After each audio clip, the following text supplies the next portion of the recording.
बिस्मिल्लाहिर्रहमानिर्रहीम। औज़ुबिल्लाहि मिनश्शैतानिर्रजीम। बिस्मिल्लाहिर्रहमानिर्रहीम। अल्हम्दुलिल्लाहि रब्बिल आलमीन वस्सलातु वस्सलामु अला अशरफिल अंबिया'i वल मुरसलीन सय्यिदिना व नबिय्यिना मुहम्मदिन व आलिहि ताहिरीन। अम्मा बाद। मुअज़्ज़िज़ तुल्लाब अज़ीज़, अस्सलामु अलैकुम व रहमतुल्लाहि व बरकातुहू। किताब मबादी नहू जिल्द 4 दरस नंबर 11 लेकर आपकी खिदमत में हाजिर हूँ। इस दरस में जिस तरीके से पहले मवाज़े फ़ेल मुज़ारे के जज़्म के जो मवाज़े हैं, मकामात हैं, उन्हीं के सिलसिले में बहस है, उसी ही मौजू में हमारी बहस है। इससे पहले हमने पढ़ लिया कि कहाँ पर फ़ा का लाना जवाब शरत पर वाजिब है और कब जो है जवाब शरत पर फ़ा का लाना जायज़ है और कहाँ पर ये फ़ा का लाना ममनू है और कहाँ पर जो है किन शराइत के साथ फ़ा के जगह में इज़ाए फुजाइया को रब्त के लिए लाना जायज़ है। ये मसाइल और ये मतालिब, ये अहकाम हमने साबिक़ा दरस में हमने पढ़ लिया। आज हम इस दरस में ये इस बहस को पढ़ेंगे कि अगर किसी जगह में शरत और कसम अगर जमा हो जाए तो उस वक्त इनका अमल कैसा होगा, यानी वो जवाब किसका होगा, आया शरत के लिए होगा वो जवाब या कसम के लिए वो जवाब होगा। इस मामले में हमारी बहस है। तो लिहाजा इसके लिए जो पहली सवाल वो बयान करता वही है, कैफ़ल अमलु इज़ा इज्तमा शरतुन व कसमुन, यानी शरत और कसम अगर कहीं पर जमा हो जाए तो उस वक्त इनका अमल किसके लिए है, कैसा है, यानी ये अमल आया शरत के लिए है या कसम के लिए है, जवाब किसके लिए बनेगा, इसमें हमारी बहस है। तो अब इसके लिए बयान फरमाते हैं कि अगर कहीं पर शरत और कसम अगर एक साथ इकट्ठे आ जाएं तो इनमें से जो पहले होगा, चाहे वो पहले शरत हो चाहे वो पहले कसम हो, तो ये जवाब जो है उसी पहले वाले की रियायत की जाएगी और दूसरा वाला जो दूसरे नंबर पर आया है वो जवाब से मुस्तगनी करार दिया जाएगा, उसको जवाब नहीं दिया जाएगा। ये कायदे कुल्ली है।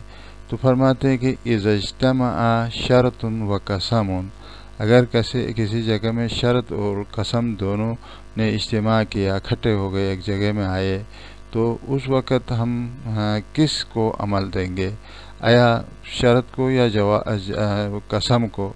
तो कहते हैं कि जुइल जवाब साबिक़ु मिनहुमा, यानी जवाब दे दिया जाएगा उस साबिक़ को जो इन दोनों में से है, यानी जो साबिक़ है उसके लिए इस जवाब को करार दिया जाएगा, जवाब उसी का होगा। फस्तुगनिय बिही अन जवाबिल आखिर, और दूसरे का जो जवाब है उससे जवाब से उसको मुस्तगना करार दिया जाएगा, यानी दूसरे को हम कोई जवाब नहीं बनाएंगे बल्कि वो जवाब जो होगा वो पहले वाले के लिए होगा जो इन दोनों में से शुरू में आया है। जैसे इस मिसाल में देखो, नहवु इन तुखलस लील अमल वल्लाहि अज़ाइफ लकल अजरा। देखो यहाँ पर हमारी शायद मिसाल किस में, इन तुखलस, ये इन शर्तिया है और ये तुखलस उसके लिए फ़ेल शरत है, और वल्लाहि देखें इसके बाद एक वाव कसम है और अल्लाह जो है के ऊपर दाखिल हो गया, वल्लाहि खुदा की कसम, ये वल्लाहि। अब ये इन जो है इन शर्तिया चाहता है जनाब अपने लिए जवाब शरत और वल्लाह चाहता अपने लिए जवाब कसम। तो अब यहाँ पर हमारे ऊपर जो है अज़ाइफ लकल अजरा, इसमें इन दोनों का तनाज़ो है, दोनों का इस पे लड़ाई है कि किसको ये किसका जवाब होगा। तो यहाँ पर बयान करते हैं कि चूँकि यहाँ पर इन पहले आया है, लिहाजा ये अज़ाइफ जो है पहले वाले इन के लिए जवाब होगा। इसी वजह से हम इसको जज़्म देकर अज़ाइफ पढ़ लिए हैं, वरना अगर ये जज़्म ये इसके लिए ना होता, वल्लाह के लिए अगर जवाब होता तो अज़ाइफु होता, लेकिन जब अज़ाइफ पढ़ लिए हैं तो लिहाजा ये पहले वाले के लिए जवाब है।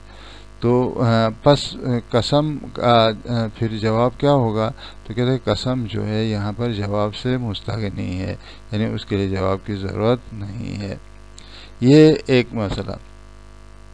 अब दूसरा मसला ये है कि अगर देखें ये कानून कुल्ली, लेकिन इस कानून कुल्ली की मुखालिफत हो जाती है वहाँ पर जब ये दोनों यानी इससे पहले एक ऐसा चीज़ मौजूद हो जो मुब्तदा का तलब करता हो, जो मुब्तदा हो, जो ख़बर का तालिब हो, ख़बर को चाहता हो, जैसे मुब्तदा है या मतलब काना है अफ़ाल नाक़िसा में से उसका इस्म है, वो अपने लिए ख़बर चाहता है, या इसी तरीके से जो है कोई और चीज़ है जो अपने लिए माँ का बात के लिए ख़बर चाहता है, तो ऐसे सूरत में हम क्या करें, यहाँ पर किसको हम तरजीह दे दें, शर्त को तरजीह दे दें या कसम को तरजीह दे दें, और वो जवाब इन दोनों में से किसके लिए करार दे दें।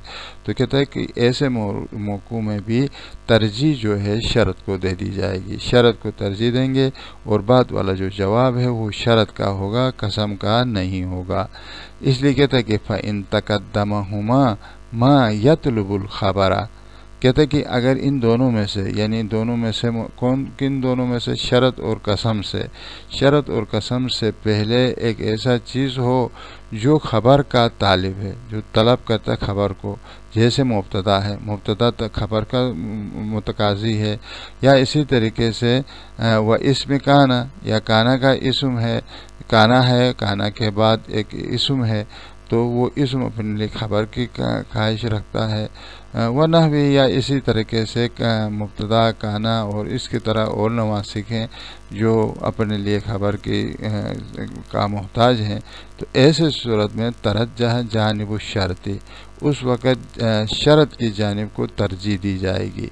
फ़युक़ालु, और कहा जाएगा, जैसे इस मिसाल में देखो ज़ैदुन आया, पहले ज़ैदुन क्या है, मुब्तदा आया, अब मुब्तदा ख़बर का तालिब है, मुब्तदा के लिए ख़बर की ज़रूरत है, और यहाँ पर वल्लाही आया है, एक पहले कसम है, इब्तिदा में आया अगरचे, इन यज़ुरनी, ये इन शर्तिया है, बाद में आया है, लेकिन कानून के मुताबिक हमने किसको देना था, वल्लाह के लिए बाद वाला जवाब करार देना था, लेकिन चूँकि यहाँ इन दोनों से पहले एक मुब्तदा है और ये मुब्तदा ख़बर चाहता है, उस ख़बर का जो तालिब है, लिहाजा यहाँ पर हम ऐसे मवारिद में जो जवाब है बाद में उकरिम हो, उसको जवाब करार देंगे शरत के लिए, शरत को तरजीह देंगे और ये जवाब होगा शरत के लिए। तो ज़ैदुन मुब्तदा, वल्लाही ये कसम है, और इसके लिए जवाब की ज़रूरत है, और वो जवाब से इस वक्त मुस्तगनी है। क्यों? इसलिए कि हमने जो जवाब बाद में आ रही थी वो इन के लिए करार दे दिया, इन यज़ुरनी उकरिम हो, तो ये इन यज़ुरनी उकरिम हो क्यों इसके लिए करा दे, चूँकि इससे पहले एक मुब्तदा है जो अपने लिए ख़बर का खाहाँ है, इसी वजह से इन यज़ुरनी उकरिम हो को ये फ़ेल शरत और जवाब शरत दोनों को ज़ैद मुब्तदा के लिए ख़बर करा देंगे। या इसी तरीके से देखो वयकून अमरुन इन युज़निब वल्लाहि वअद्दिबहु, तो यहाँ पर भी जो है यकूनु है, यकूनु का इस्म अमरुन है, उसके लिए ख़बर की ज़रूरत है, और उसकी ख़बर जब है तो इस सूरत में भी यहाँ पर इन जो शरत के लिए है उसको तरजीह दी जाएगी, जो अद्दिब है जो है वो उसके लिए इनके लिए जवाब शरत होगा, और यहाँ पर वल्लाही जो कि कसम है, कसम जवाब से महरूम है और वो मुस्तगनी है। ये बात ये अमर इन युज़निब, अगर उसने गुनाह किया तो खुदा की कसम उसको मैं अदब करूँगा, उसकी तादीब करूँगा। तो ये बात यहाँ पर ख़त्म हो गई। और इसके बाद कहता है कि तीसरा मोरिद इसमें जो है वो ये है कि अगर कसम जो है फा के साथ मकरून हो, यानी फा कसम के ऊपर आ जाए, कसम के ऊपर फा आ जाए, तो ऐसे सूरत में उसको, उसी कसम को हम जवाब करार देंगे। किसके लिए? शरत के लिए। जो शरत का फेल शरत है उसकी जवाब शरत की ज़रूरत है, और वो कसम जो है उसी जवाब शरत बनने का फेल कसम के लिए। तो लिहाजा कहता है कि वह इज़ा तअख्खर अल कसम मकरूनन बिल फाई, अगर कहीं पर कसम जो है वो मुअख्खर हो और फा के साथ मकरून होकर आ जाए, फा उसके साथ मिला हुआ हो, तो वजब जअलुल जवाब लहू, तो उस वक़्त उसको उस कसम के इस कसम को जो फा उसके ऊपर है उसको उस शरत के लिए जवाब करार देंगे। व जुमलतुल कसम जवाब शर्त, और ये जुमले कसम जो है शरत का जवाब होगा। जैसे इस मिसाल में देखो, इन अतअल्लाह फवल कुरानी लयगमुरन्नका बिनिअमिही। देखो, इन अतअल्लाह, अगर आपने अल्लाह की इताअत की तो कुरान की कसम, फवल कुरान यानी वाव कसम है और इसके ऊपर फा आया है, बस ये वल कुरानी लयगमुरन्नका बिनिअमिही, ये लयगमुरन्नका बिनिअमिही, ये वाव कसम के लिए ये जवाब होगा। ये कसम अपने जवाब कसम के साथ मिलकर ये जवाब बनेगा। किसके लिए? इनके लिए, इन शर्तिया के लिए जवाब बनेगा। तो ये जो है यहाँ पर है कि जब कसम के ऊपर फा आ जाए और ये मुअख्खर होकर आ जाए, तो उस वक़्त वो कसम के उसके लिए शरत के लिए वो जवाब करार पाएगा। ये बात यहाँ पर ख़त्म हो गई। और अभी 18वां जो सवाल है हमारा वो ये है कि मा हुकुमुल मातूफ़ी अला शर्त वल जवाब। अमा अगर हम कहीं पर कोई मतलब कोई जुमला आता है और वो जुमला अतुफ़ होता है, एक दफ़ा शरत के ऊपर अतुफ़ होता है, एक दफ़ा जवाब के ऊपर अतुफ़ होता है, तो अगर शरत के ऊपर अतुफ़ हो जाए तो उस वक्त उस जुमले मातूफ़ को हम किस शक्ल में पढ़ेंगे? आया उसको जज़्म दे के पढ़ेंगे क्योंकि वो शरत पे अतुफ़ हुआ है, या इनकी उसको जो है नस्ब के साथ पढ़ेंगे, अन को तकदीर में रखकर कैसे पढ़ेंगे? तो जवाब में कहता है कि इज़ा उतिफ़ा अला शर्ती मुज़ारिउन, जब किसी शरत पर किसी मुज़ारे को अतुफ़ किया जाए और वो मुज़ारे बिलफ़ा, फ़ा के साथ हो, फ़ा मकरून हो, फ़ा के ज़रिए से, फ़ा हर्फ अतुफ़ है, इसके ज़रिए से अगर किसी मुज़ारे को अतुफ़ किया जाए, या अव बिल वावी, या फ़ा नहीं बल्कि वाव के ज़रिए से अतुफ़ किया जाए, इन दोनों हुरूफ के ज़रिए से अगर कोई फ़ेल मुज़ारे को शरत के ऊपर अगर अतुफ़ किया जाए तो जाज़ फ़ीही अल जज़्मु, तो उस मातूफ़ को ऊपर जज़्म जायज़ है अतुफ़ करते हुए अला मा क़बल हो, मा क़बल के ऊपर अतुफ़ करते हुए। चूँकि उसका फ़ेल शरत मजज़ूम है तो लिहाजा ये भी उसके ऊपर, ये चूँकि फ़ेल मुज़ारा है लिहाजा इसको भी हम जज़्म दे देंगे। और इसी तरीके से उसको नस्ब भी जायज़ है इस बिना पर कि चूँकि उधर फ़ा के बाद या वाव के बाद जब माक़बल जो है फ़ेल तलब है, तो लिहाजा इनके बाद अन को तकदीर में रखकर उसको नस्ब भी देना जायज़ है। व नस्बु अला इज़मार अनिल मसदरियती, यानी मतलब उसको नस्ब भी देना जायज़ है कि जब हम उधर अन को ज़मीर में रखेंगे, तकदीर में रखेंगे, अन तकदीर में रखकर उस फ़ेल मुज़ारे को नस्ब देना भी जायज़ है। यानी उस वक्त उस फ़ेल मुज़ारे को दो तरह से, अगर हम किसी फ़ेल मुज़ारे को फ़ा के ज़रिए से या वाव के ज़रिए से अतुफ़ करते हैं माक़बल फ़ेल शरत के ऊपर, तो उस वक़्त उस फ़ेल मुज़ारे को दो तरह से हम पढ़ सकते हैं।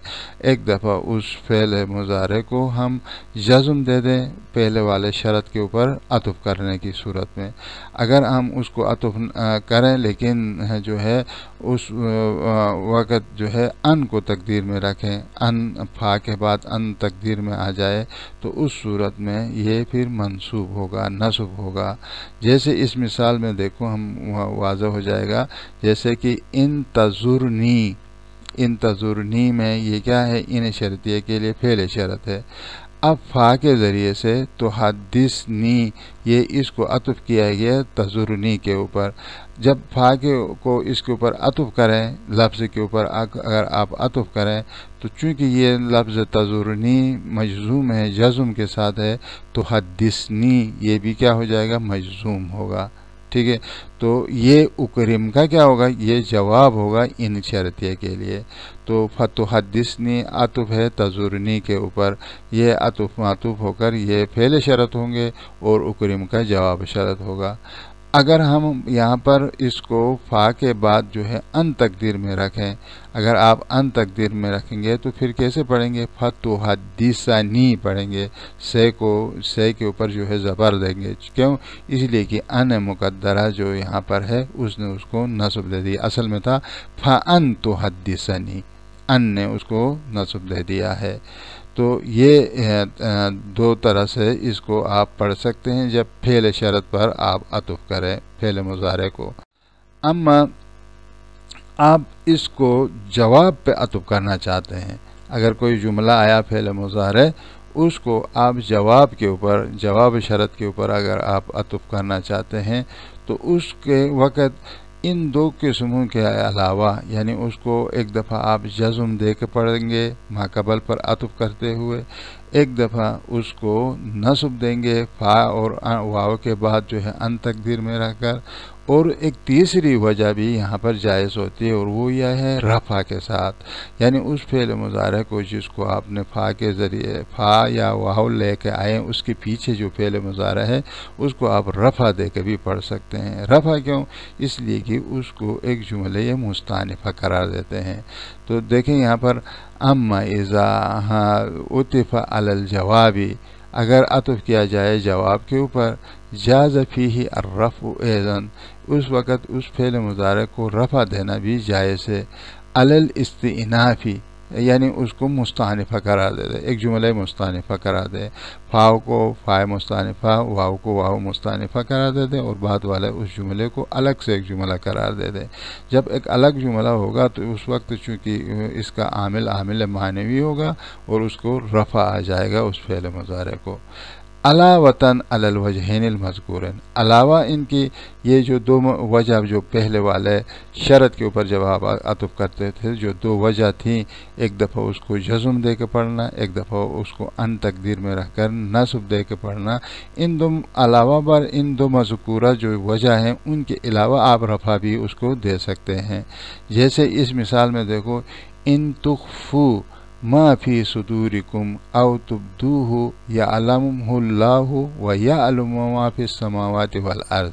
देखो इस मिसाल में आप चाहें जो चीज़ आपके दिल में है वो आप छुपाएं या उसको आप ज़ाहिर करें, अल्लाह उसको आपके कुलूब को जानता है और वो अल्लाह जो है हर वो चीज़ जो आसमान और ज़मीन में है उस सबको जानता है। तो देखो यहाँ पर वाव आतिफ़ा है, ये वाव है यहाँ पर, इस वाव के बाद यअलम आया है, ये यअलमु जो है फ़ेल मुज़ारे है, इसको आप तीन तरह से पढ़ सकते हैं। एक दफ़ा जो है इसको यअलमुहुल्लाह के ऊपर यअलम के ऊपर अतुफ़ करें, चूँकि ये साकिन मजज़ूम है, जज़्म है, तो इस वजह से यअलमहु, ये भी यअलम पढ़ेंगे, यअलम मा फिस समावाति वल अर्ज़। और दूसरी बात ये कि इधर वाव के बाद अन तकदीर में रहकर यअलम भी पढ़ सकते हैं। और तीसरी वजह ये कि वाव को वाव मुस्तानिफ़ा करा दे और फ़ेल जो है ये जुमले मुस्तानिफ़ा होगा, तो ऐसे सूरत में यअलमु भी पढ़ सकते हैं। तो यानी ये तीन तरीक़ों से आप इस यअलमु को जो कि वाव के बाद आया है उसको आप पढ़ सकते हैं। व यअलमु मा फिस समावाति वल अर्ज़ बिजज़्मि यअलम, यानी यअलम को जज़्म देकर यअलम पढ़ें, औ नस्बिही या नस्ब देकर यअलम पढ़े अन को तकदीर में रहकर, या रफ़ा देकर उसको जुमले मुस्तानिफ़ा करार देकर यअलमु पढ़े। ये तीनों तरीके हैं जो है इस यअलमु के अंदर क्या है, जायज़ है। और आखिरी 19वां जो सबक यहाँ पर सवाल जो है वो ये कि हल युहज़फ़ु शर्तु इन व जवाबुहा, आया इन और उसके जवाब को शर्त इन की शरत और इनके जवाब को हज़फ करना क्या जायज़ है। तो कहता है कि कसीर मा युहज़फ़ु शर्त इन व जवाबुहा इन कान किलाहुमा मनफियन बिला। तो कहता है कि ये अक्सरन ऐसा है कि इसके यानी शर्त को या जवाब को हज़फ किया जाता है अगर इस ये मनफी हो ला के ज़ात, ला के ज़रिए से ये मनफी हो, तो उस ला के बाद जो है उसका शर्त या उसका जवाब दोनों या एक जो ला के बाद है उसको हज़फ कर देना ये जायज़ है। औ अहदिहिमा या दोनों या एक दोनों में से एक के साथ जो ला है उसके बाद जवाब को आप हज़फ कर सकते हैं या शरत को आप हज़फ कर सकते हैं। जैसे इस मिसाल में देखें, इन ज़ुरतनी अज़ुरका व इल्ला फला। देखो इसमें क्या है, दोनों फ़ेल शरत भी हज़फ हो गया है और जवाब शरत भी हज़फ हो गया। इन ज़ुरतनी अज़ुरका, अगर आपने मेरी ज़ियारत की तो मैं भी तुम्हारी ज़ियारत करूँगा। व इन ला था ना, असल में देखो व इन ला फला, व इन ला तज़ुरका तज़ुरनी, अगर आपने मेरी ज़ियारत नहीं की फला अज़ुरका, मैं तुम्हारी भी ज़ियारत नहीं करूँगा। देखो इन के बाद ला आया है और ला के बाद फ़ेल शरत भी हज़फ है और ला के बाद जवाब शरत भी हज़फ है। ये क्या है, जायज़ है। जैसे वज़ुरनी, दूसरी मिसाल वज़ुरनी व इन ला तब अलैका। देखो असल में था क्या, ज़ुरनी मेरी ज़ियारत करो, असल में व इन ला तज़ुरनी, अगर तूने मेरी ज़ियारत नहीं की तो इन ला के बाद देखो फ़ेल शरत को, अकेले फ़ेल शरत को हज़फ किया, ला के बाद जो है फ़ेल शरत हज़फ है। तब अलैका ये जवाब है, तो ये तब अलैका उसके लिए जवाब है, लेकिन फ़ेल शरत को ला के बाद हज़फ किया गया है। और इसी तरीके से व इन कान लका उज़ुरुन फला, अगर तुम्हारे लिए कोई उज़ुर है तो फला ताबा, यानी मसलन ला के बाद क्या है, यानी उसको जवाब को हज़फ किया गया। फला बासा, या कोई आपके लिए मसला नहीं है, अगर आपके लिए ये कोई उज़ुर है तो कोई बात नहीं है। फला बासा, बासा फेल को यहाँ पर क्या किया है, हज़फ कर दिया है, और चूँकि लाक से नफ़ी हुआ है इस वजह से यहाँ पर एक जवाब शरत हज़फ है। इसमें व इल्ला आतब में यहाँ पर फ़ेल शरत हज़फ है, और पहले वाली जो मिसाल है इल्ला फला, इन ला था, यहाँ पर फ़ेल शरत और जवाब शरत दोनों हज़फ किए गए हैं। ये कसीर है, ये अक्सर है। और इसके बाद इस फ़ायदे में बयान करते हैं कि इस शरत को, जो इनका शरत जो है उसको हज़फ करना जो ला के बगैर हो, यानी उसके जवाब में हमने ऊपर कहा ला है तो कसीर है, कसरत के साथ हज़फ है। अगर ला के बगैर जो है इसका शरत को या जवाब शरत या फ़ेल शरत का हज़फ करना ये क्या है, नादिर है। मागैरिहा मुक़्तरिनन बिला, और इसी तरीके से गैर इन के शरतिया के साथ जब वो ला के साथ मकरून हो तब भी क्या है, उसके फ़ेल शरत और जवाब शरत का हज़फ करना ये नादिर है। जैसे इस मिसाल में देखो, नहु अलमरउ युज्ज़ा बि अमलिही इन खैरन फ़खैरुन, यहाँ पर देखो इन के बाद जो है खैरन आया, ये असल में फ़ेल शरत क्या था, इनकान खैरन। देखो काना फेल को यहाँ पर फेल शरत हज़फ कर दिया गया है, तो ये क्या है, जायज़ है। फ़खैरुन यानी फ़अमलुहु खैरुन, यहाँ पर भी मुब्तदा को हज़फ कर दिया गया है, तो ये क्या है, नादिर है। ऐ इनकान खैरन था, काना को हज़फ किया जो कि फ़ेल शरत है, हालांकि ला नहीं है, इसके बावजूद उसका हज़फ करना ये नादिर है। अमा अगर ला होता तो फिर ये हज़फ करना क्या, कसीर था। इसी तरीके से देखो मन है, ये मन इन के अलावा है, और इसमें जो है ला भी है, लेकिन ला होने के साथ भी इसका शरत का, फ़ेल शरत का हज़फ हो जाना ये क्या है, ये भी नादिर है। तो कहते हैं वमन युसल्लिम अलैका फसल्लिम अलैहि, अगर जिसने सलाम किया तुम्हारे ऊपर, फसल्लिम अलैहि, पस तुम भी उस पर सलाम करो। वमन ला, देखो वमन ला, अब मन के बाद ला आया है, ला के बाद उस फेल मुजारा जो कि उस मन का फेल शरत है उसको हज़फ कर दिया है, फ़कत फेल शरत को हज़फ कर दिया, जवाब को बाकी रखा। फला ताब बिही, अगर उसने सलाम नहीं किया तो तुम्हारे ऊपर कोई परवाह नहीं, तुम्हारे लिए कोई ऐब नहीं है, तो आप भी सलाम का जवाब न करें।